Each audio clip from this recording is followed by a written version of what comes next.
नमस्कार साथियों, एक बार पुनः स्वागत है आपका माही क्लासेज ऑफिशियल में। राजस्थान समसामयिकी भाग 2 के अंतर्गत आने वाली समस्त प्रतियोगी परीक्षाओं के लिए पीरियड काफ़ी यूजफुल रहेगा। देखिए, राजस्थान समसामयिकी भाग 2 के अंतर्गत आज सबसे पहले बात करेंगे हम 18वीं राष्ट्रीय स्काउट जम्बूरी। देखिए साथियों, 18वीं राष्ट्रीय स्काउट जो जम्बूरी है वह राजस्थान में 4 से 10 जनवरी 2023 तक रोहट गांव पाली में आयोजित हुई है, इसलिए बहुत ही महत्वपूर्ण है। देखिए साथियों, रोहट गांव पाली में 4 से 10 जनवरी 2023 को 18वीं राष्ट्रीय स्काउट जम्बूरी का आयोजन किया गया है। 7 दिवस तक राष्ट्रीय जम्बूरी की गतिविधियां चली हैं और इसमें से पर्सन आने की निश्चित रूप से पूरी संभावना है। यह करंट का बहुत ही लेटेस्ट और रोचक इश्यू है इस समय 18वीं राष्ट्रीय जम्बूरी। देखिए, पाली के रोहट में यह हुई है और ये 18वीं राष्ट्रीय जम्बूरी है। राजस्थान में इससे पहले आपको साथियों ध्यान रखना है, दिसंबर 1956 में इससे पूर्व जयपुर में राष्ट्रीय जम्बूरी हो चुकी है। तो यह राजस्थान में आयोजित दूसरी जम्बूरी है राजस्थान के हिसाब से।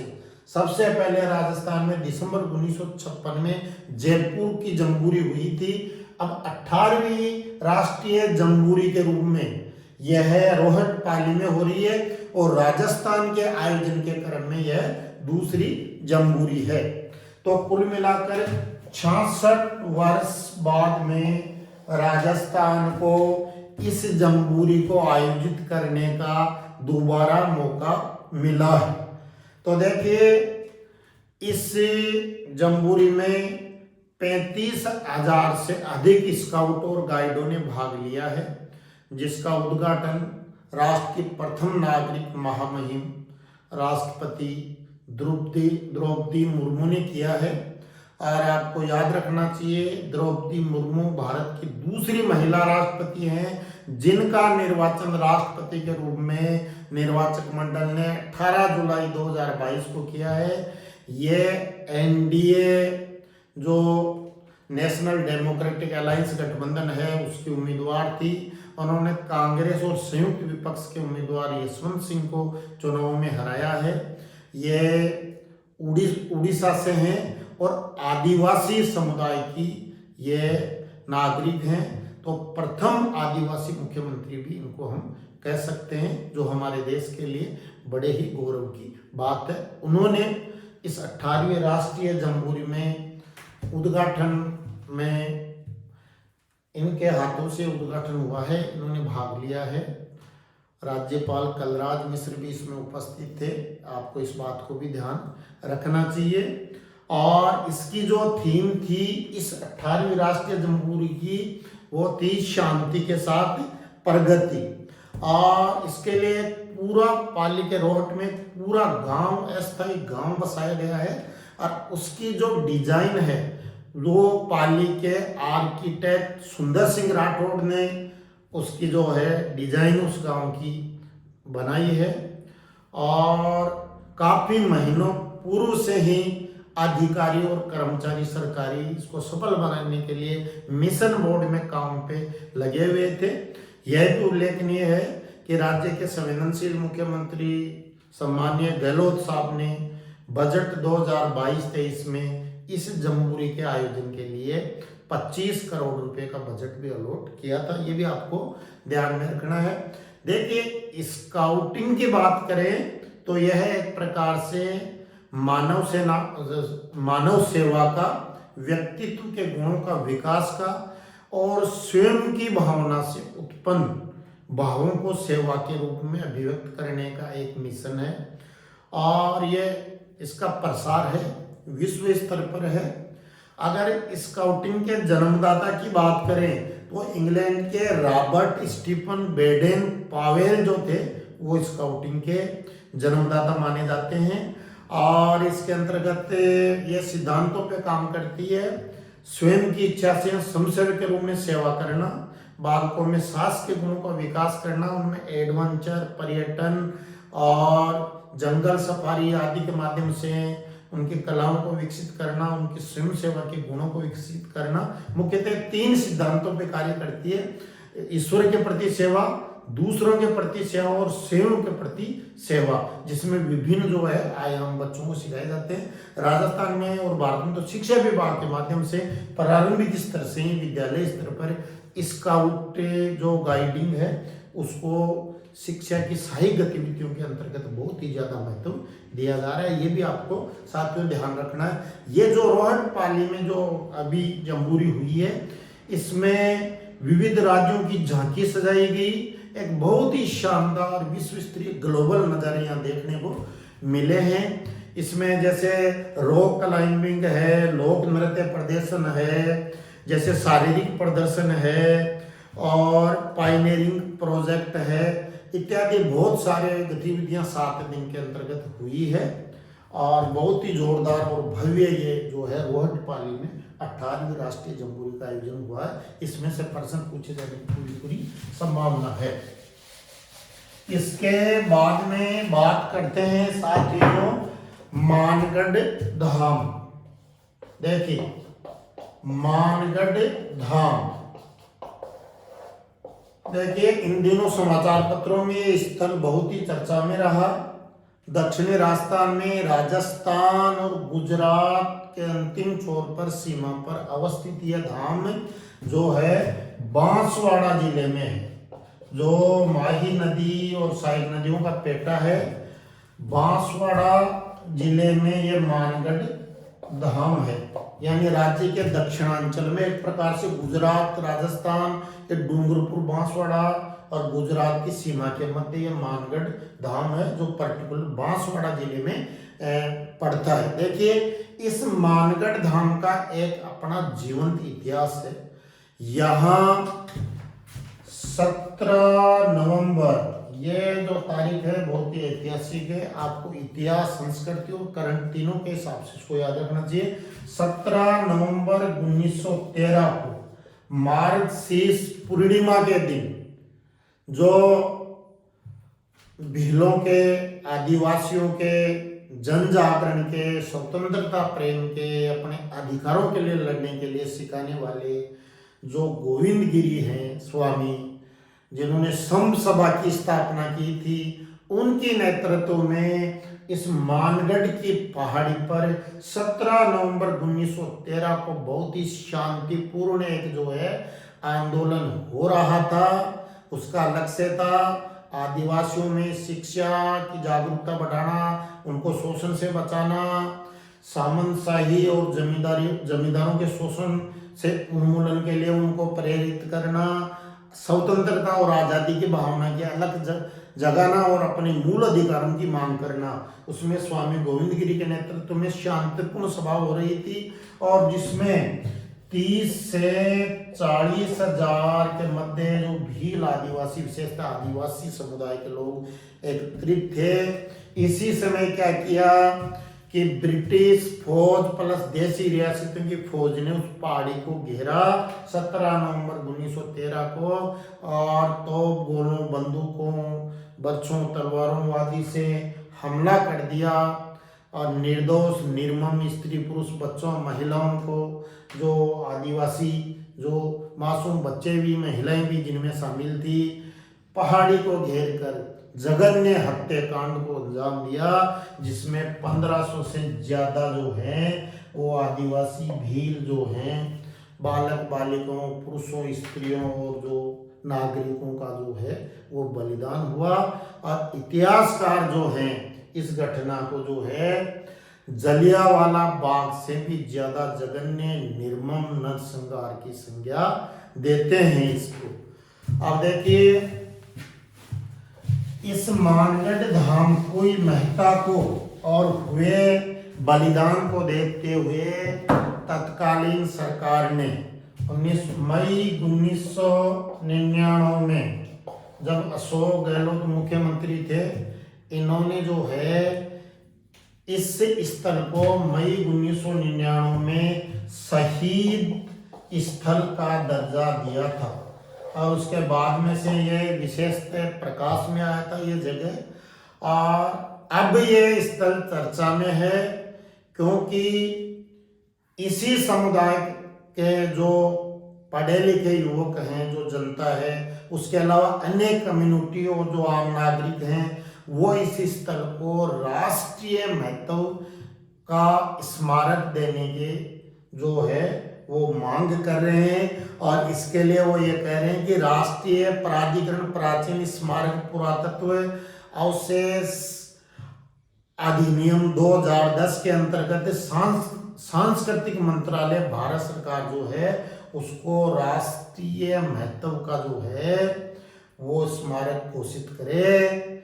इसके लिए वो राजस्थान सरकार पे अभी सोशल मीडिया के माध्यम से, समाचार पत्रों के माध्यम से, कैंपिंग के माध्यम से दबाव बना रहे हैं। और मांग भी वाजिब है क्योंकि ये राजस्थान के इतिहास में इतने बड़े शौर्य का ये बलिदान था। तो सरकार ने इनकी मांग से सहमत होते हुए जो सांस्कृतिक मंत्रालय और भारत सरकार को अभी चिट्ठी लिखी है। तो आपको ये जो मानगढ़ जो धाम है इसका समस्त वृत्तांत, इसका इतिहास, इसके स्वतंत्रता के लिए किए गए प्रयास, आदिवासी जो है जनता के द्वारा, नागरिकों के द्वारा और गोविंद गिरी के प्रयास, ये सारी डिटेल में आपको याद रखना है। और यह क्यों चर्चित है यह भी आपको मानगढ़ धाम के बारे में याद रखना है।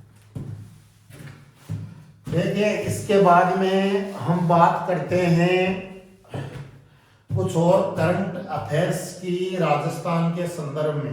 देखिए, हाल ही में वर्ष 2022 में जो है जयपुर के पास चौंप गांव में, जयपुर के पास चौंप गांव में विश्व के तीसरे सबसे बड़े स्टेडियम की आधारशिला रखी गई है। विश्व के तीसरे सबसे बड़े स्टेडियम की आधारशिला रखी गई है।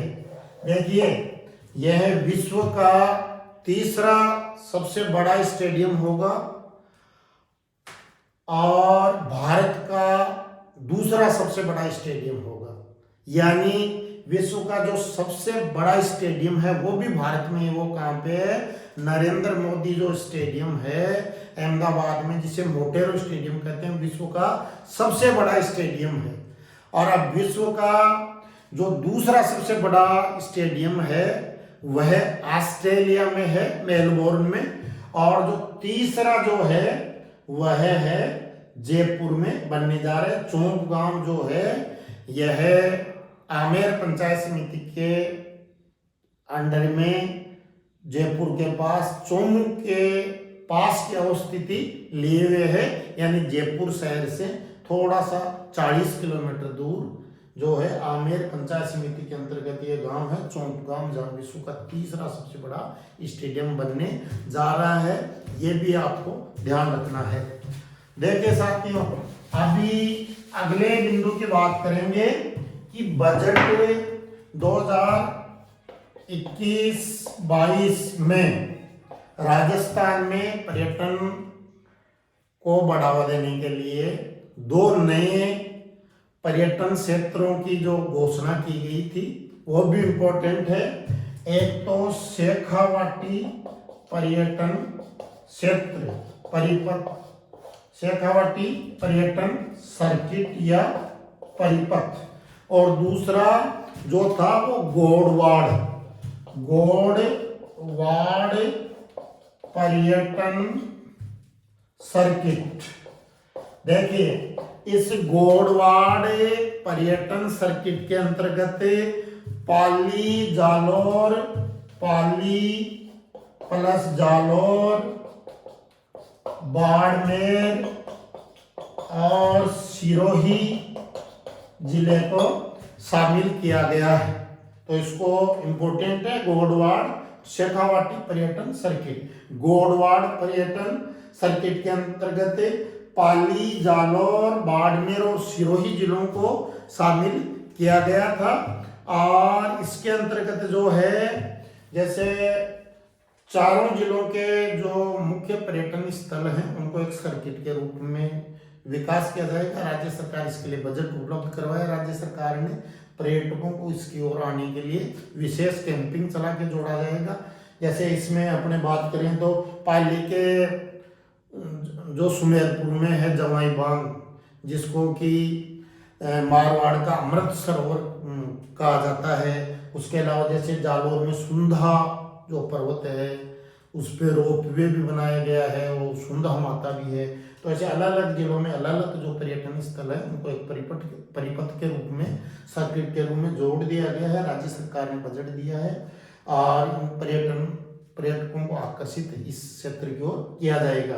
तो आपको ये गोडवाड़ पर्यटक सर्किट में कौन कौन से जिले शामिल है ये करंट के हिसाब से बहुत ही इंपॉर्टेंट क्वेश्चन बन रहा है। पाली, जालौर, बाड़मेर और सिरोही। और शेखावाटी पर्यटन सर्किट का तो आपको पता है, सीकर चूरू झुंझुनू का जो इलाका है वो शेखावाटी कहलाता है। तो इसका भी शेखावाटी पर्यटन सर्किट का भी विकास किया जाएगा। अब देखिए एक बात करते हैं, यह है करंट की क्लास में तो निश्चित रूप से साथियों क्वेश्चन आने वाले हैं। अभी बात करते हैं एक खेजड़ली स्मारक की। देखिए ये खेजड़ली स्मारक जो है वह जोधपुर विकास प्राधिकरण JDA जोधपुर विकास प्राधिकरण द्वारा जो है इस पे काम किया जा रहा है। जोधपुर में ये विकसित किया जा रहा है। इसके अंतर्गत अमृता देवी बिश्नोई और उसकी 3 पुत्रियों की मूर्ति लगाई जा रही है। और छित्र पत्थर पे वहां पे 363 जो वन रक्षा के लिए खेजड़ी वृक्ष की रक्षा के लिए जो बलिदान हुए थे उनका नाम उत्कीर्ण किया जा रहा है। तो इसको आपको ध्यान रखना है। और राज्य ये जो JDA है इसको 45 लाख रुपए इस स्मारक को विकसित करने के लिए मिले हैं। आपको ये याद रखना कि खेजड़ी जो स्मारक है वो किसकी याद में और कहाँ विकसित किया जा रहा है। जोधपुर में JDA के द्वारा बनाया जा रहा है 45 लाख रुपए में। और अमृता देवी बिश्नोई उसकी 3 पुत्रियां बलिदान हुई थी और साथ साथ टोटल 363 लोगों ने जो बलिदान दिया था। आपको मैंने राजस्थान के प्रति क्लास में बताया था कि 1730 में जब जोधपुर मारवाड़ के राजा अभय सिंह के जो मंत्री हैं गेदारी दास, उन्होंने खेजड़ी वृक्ष को काटना चाहा तो अमृता देवी और अन्य 363 बिश्नोई संप्रदाय के जो है महिला पुरुषों ने खेजड़ी वृक्ष से चिपक कर जो है वो अपने प्राणों की आहुति दी थी। और वृक्ष प्रेम का ये अनूठा उदाहरण है। तो इसी स्मृति में खेजड़ी स्मारक जो है वो जोधपुर में विकसित किया जा रहा है। अब देखिए एक बात और करेंगे कि जैसे जोधपुर में ही प्रथम सरकारी होम्योपैथिक कॉलेज भी बनाई जा रही है आयुष मंत्रालय भारत सरकार के अधीन, जिसमें 60 सीटें होंगी। तो आपको यह भी ध्यान रखना है कि प्रथम सरकारी आयुर्वेदिक जो है कॉलेज कहाँ बनाई जा रही है, वो भी जो है जोधपुर में ही बनाई जा रही है, जिसका वित्त पोषण जो है राज्य सरकार करेगी। थैंक यू साथियों, इतनी आप चर्चा करेंगे। चैनल अच्छा लगे तो लाइक शेयर सब्सक्राइब करें और देखते रहिए प्रमाणित क्लास माही क्लासेज ऑफिशियल।